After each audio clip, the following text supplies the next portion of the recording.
السلام علیکم دوستو، مفتی سمر عباس قادری بھائی گالیاں دینے پر اتر آئے جب وہ انجینئر محمد علی مرزا کو حدیث یا قرآن کی کوئی آیت نہیں بتا سکتے تو پتہ ہے وہ صرف گالیاں ہی دے سکتے ہیں۔ یار ان کو ایک بات سمجھ میں نہیں آتی کہ جب وہ حدیث بیان کر رہا ہے، وہ حدیث کا نمبر بتا رہا ہے، یار یہ بات ایسے ہے، وہ حدیث کی بات کر رہا ہے، رسول اللہ صلی اللہ علیہ وسلم نے جو بات کی ہے وہ کر رہا ہے، تو آپ بھی اسے حدیث سے واپس جواب دیں نا۔ آپ صرف گالیاں دیتے ہیں بس۔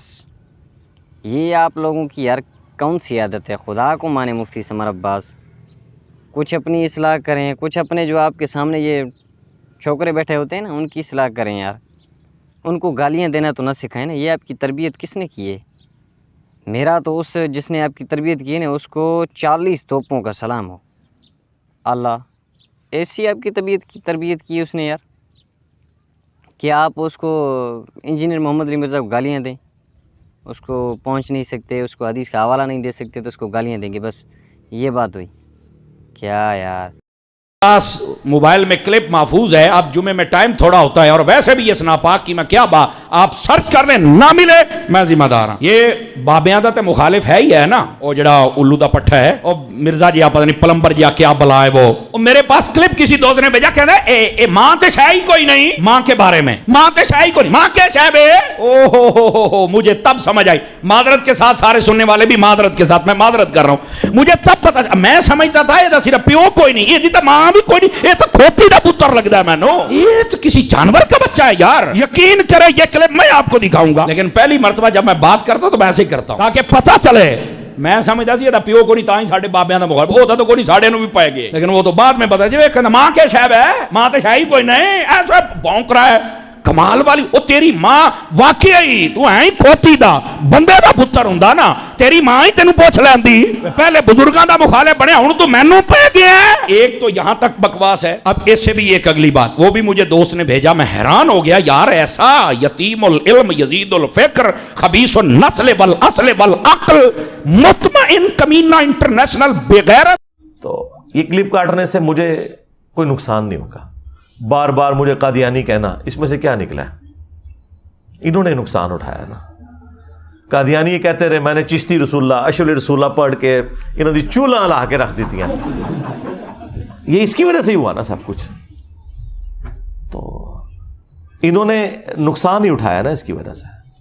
جتنا پروپیگنڈا کرتے ہیں میں اتنا ہی پھر دلیری کے ساتھ آ کے نہ مقابلہ کرتا ہوں کہ یار یہ یوں نہیں، یہ یوں تھا، ایک ایک چیز کا آ کے جواب دیتا ہوں، کوئی لحاظ نہیں کرتا۔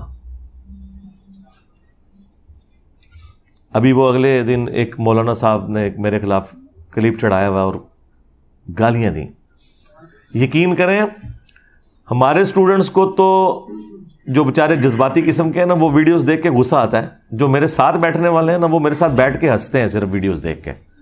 میں آج تک اپنے کسی میرے خلاف جتنی بھی گالی گلوچ والی ویڈیو ہے، مجھے کبھی بھی دیکھ کے نہ تو کبھی غصہ آیا ہے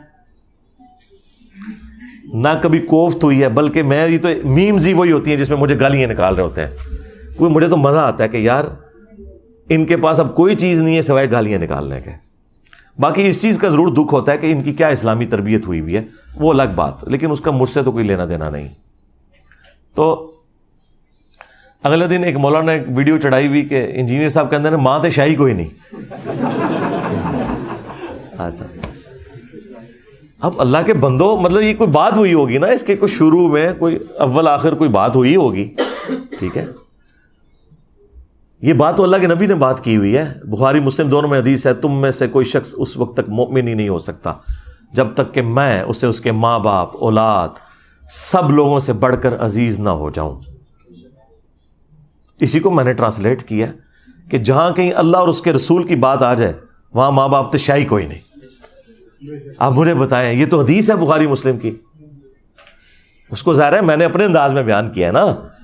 جو مفکرین ہوتے ہیں یا جو شعراء ہوتے ہیں وہ انہی باتوں کو ایک ڈفرنٹ فارم میں پریزنٹ کرتے ہیں، مطلب وہی ہوتا ہے۔ صحیح مسلم میں حدیث ہے کہ بے شک اللہ تعالیٰ اس کتاب کی وجہ سے بعض لوگوں کو عروج دیتا ہے اور بعض کو پستی کا شکار کرتا ہے. اور یہ چونکہ مضارع کا صیغہ مستقبل کو بھی کفایت کرتا ہے کہ اللہ قرآن کی وجہ سے کچھ لوگوں کو عروج دے گا, کچھ کو زوال دے گا. لیکن ڈاکٹر اقبال نے اسی حدیث کو ٹرانسلیٹ کیا ہے ماضی کے صیغے میں.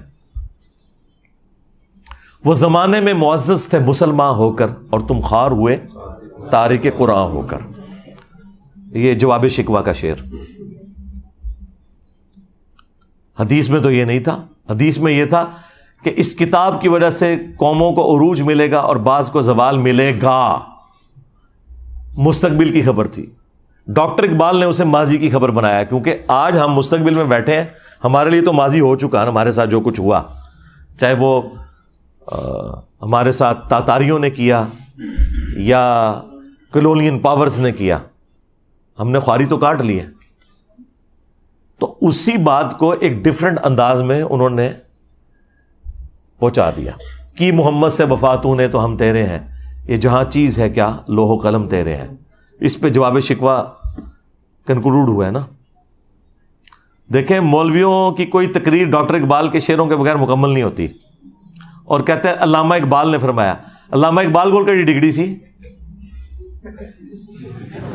دسو. ہاں تمہارے بڑے بڑے مفتی علامہ اقبال کو کوٹ کرتے ہیں اور علامہ کہتے ہیں. علامہ تو وہ نہیں تھے, وہ تو ڈاکٹر تھے. فلسفی میں انہوں نے پی ایچ ڈی کی ہوئی تھی.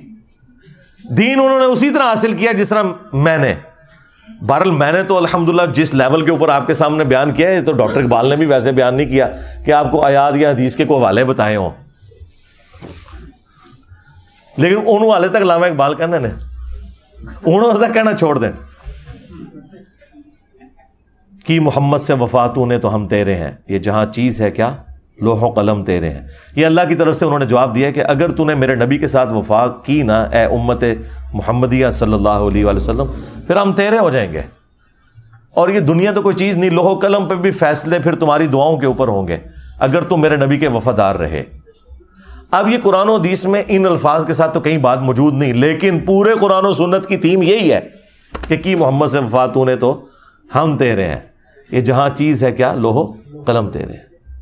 لہذا وہ حدیث کہ تم مومن ہی نہیں ہو سکتے جب تک کہ میں تمہیں تمہارے ماں باپ اولاد سب لوگوں سے بڑھ کر عزیز نہ ہو جاؤں, یہ حدیث پڑھ کے اس کی جب تھیم بیان کرے انسان, ان لوگوں کو سمجھائے کہ جن کی مائیں کہتی ہیں کہ اگر تو نے داڑھی نہ کٹائی تو میں دودھ نہیں بخشوں گی, اور زبردستی وہ بچوں کی داڑیاں مڑوا کے اپنے لیے بھی جہنم کا سبب کرتی ہیں اور اپنی اولاد کو بھی جہنم میں دھکیلتی ہیں,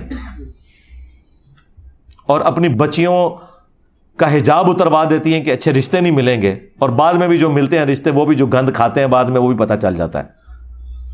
تو ایسے ماں باپ کو پھر ہم نہ سنائیں کہ ہم نے اللہ اور اس کے رسول کی بات ماننی ہے, تو سیدھے شاہی کوئی نہیں. ماں باپ کے ساتھ حسن سلوک کا حکم اللہ نے دیا ہے. اگر ماں باپ اللہ اور اس کے رسول کے باغی ہیں پھر ان معاملات میں ان کی بات نہیں مانی جائے گی. ہاں دنیا میں معروف طریقے سے آپ نے چلنا ہے, ہیومن ڈگنیٹی وائلیٹ نہیں ہوگی. وہ تو سورہ لقمان میں آیا ہے کہ اگر وہ شرک کا کہیں تو تم نے نہیں بات ماننی, لیکن دنیا میں معروف طریقے سے چلنا ہے. اور صحیح بخاری میں حدیث ہے, حضرت ابو بکر کی ایک بیوی کافرہ تھی, اسما بنت ابی بکر کی والدہ حضرت عائشہ کی جو بڑی بہن تھی. انہوں نے کہا کہ میری ماں میرے پاس آتی ہے اور وہ مشرکہ ہے, تو کیا میں اس کے ساتھ حسن سلوک کروں؟ تو اللہ کے نبی صلی اللہ علیہ وآلہ وسلم نے فرمایا کہ ہاں تم اس کے ساتھ حسن سلوک کرو.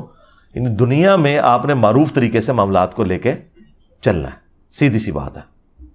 اس طرح آؤٹ آف کانٹیکسٹ تو آپ جس کی بھی چیز کو کاٹتے رہیں, اس کا تو کوئی اینڈ ہی نہیں ہونا, آپ جو مرضی کرتے جائیں. لیکن آپ نے فرق دیکھا, ہمارے اسٹوڈنٹس یہ حرکت کسی کے ساتھ نہیں کرتے اور ہمارے مخالفین کرتے ہی یہی ہیں, اور اپنا لقمہ اس کے منہ میں داخل کرتے ہیں اور پھر کہتے ہیں جی جوڈیشری سے کیسز کیوں فارغ ہو جاتے ہیں. یار جوڈیشری میں جو لوگ بیٹھے ہوئے ہیں وہ ملوٹے تو نہیں ہیں, تمہارے بزرگوں کے عبادت گزار تو نہیں ہیں. جوڈیشری نے تو اپنے معاملات کو لے کے چلنا ہے, انہوں نے آئین اور قانون کے مطابق معاملے کو دیکھنا یہ بات اس طرح ہے یا نہیں ہے, اس کے بعد انہوں نے فیصلہ سنا دینا. ان کو تو اس سے غرض ہی کوئی نہیں ہے. تو یہ اسی لیے اس طرح کی آؤٹ آف کانٹیکسٹ چیزیں فارغ ہوتی ہیں کہ وہ باتیں ویسے ہوتی نہیں ہیں. اور دوسرا ان چیزوں سے آپ کو یہ پتہ چل گیا کہ ہمارے مخالفین کے پاس نہ اب قرآن بچا ہے نہ سنت بچی ہے کہ وہ پیش کر سکیں ہماری مخالفت میں. پہلے بھی خیر کوئی نہیں تھے پیش کرتے, ابھی بھی کوئی تھوڑا بہت کوئی پڑھن پہ گئے نے, تو وہ دی وجہ صرف یہ ہے کہ میں نے قرآن و سنت بیان کرنا شروع کیا تو اب یہ جمعے کے خطبوں میں تیاری کرتے ہیں اور کوئی نہ کوئی قرآن کی آیت یا حدیث بیان کر کے کوشش کرتے ہیں, کوئی پبلک کو بتائیں, ریفرنسز دیں نہ دیں ان کی اپنی مرضی. تھوڑا بہت کوئی ابھی علمی شغف بھی آیا تو ابھی آنا شروع ہے, اچھی بات ہے, ہم اسے اپریشیٹ کرتے ہیں, ایسے ہی ہونا چاہیے.